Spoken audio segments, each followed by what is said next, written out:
Hello again, you're here with the AntiFans. You're watching Fantasy Footnotes. Today we've got a double dose to wrap up our 2016 discussion on new coaches. Yeah, we're going to wrap together the Bucs and the Giants because those are offensive coordinators that are taking the top spot in Dirk Cutter and Ben McAdoo. Is there anyone who looks less like a Ben McAdoo than Ben McAdoo? I keep wanting to call him Bob McAdoo, and that doesn't really make any sense He doesn't either. look anything like Bob McAdoo. What do you want to start with, Tampa Bay or New York? Let's talk about Tampa Bay. They're hopefully up and coming. They went from 2 wins to 6 wins last year with Jameis Winston. Is Jameis Winston going to keep progressing? Yeah, I liked what he did last year. I think he's gonna continue that. He's a good pocket passer.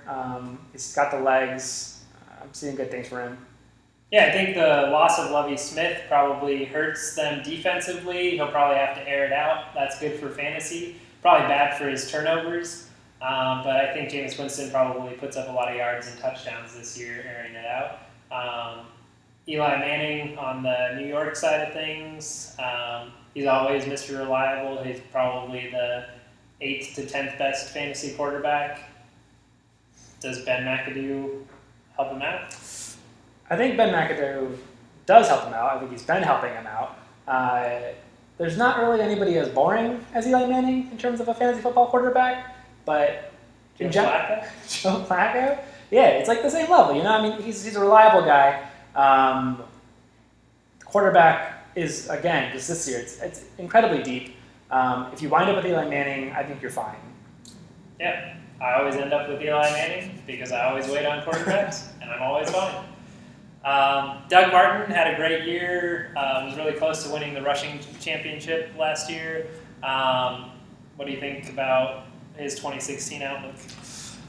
Well, Tampa Bay is going to be being ran by a slightly more offensive-minded gentleman. I think Doug Martin went crazy last year. It was a contract year.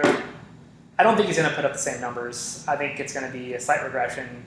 Is it going to be as bad as last time he had a good year?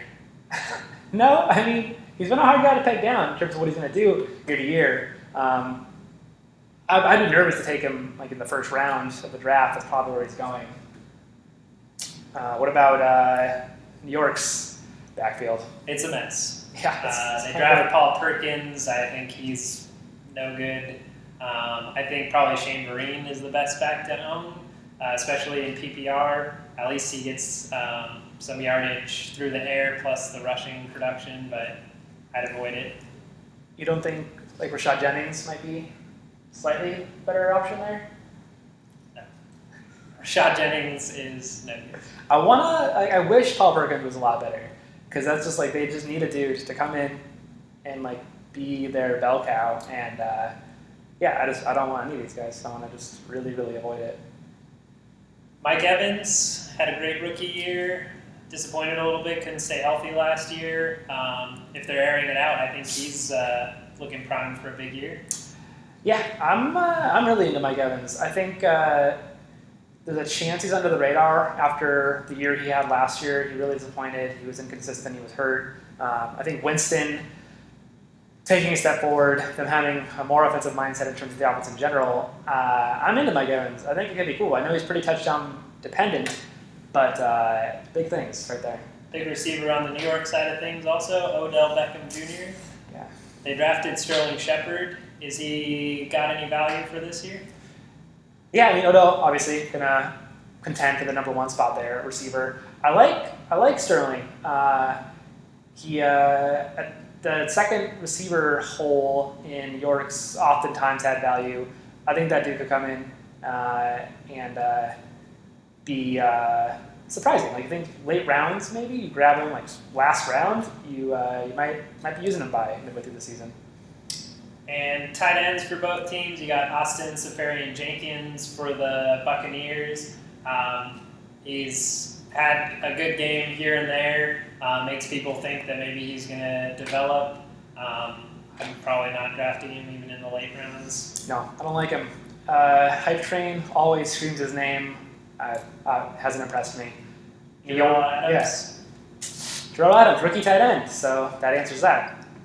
Dynasty, I think Jamal Adams has some value. Rookie tight ends in redraft leagues, no value at all. And with that, wraps up this year's 2016 coaching changes. And please subscribe to the AntiFans here on YouTube. Yep. Thanks for tuning in, guys. Leave us your comments. Thanks again. Yep.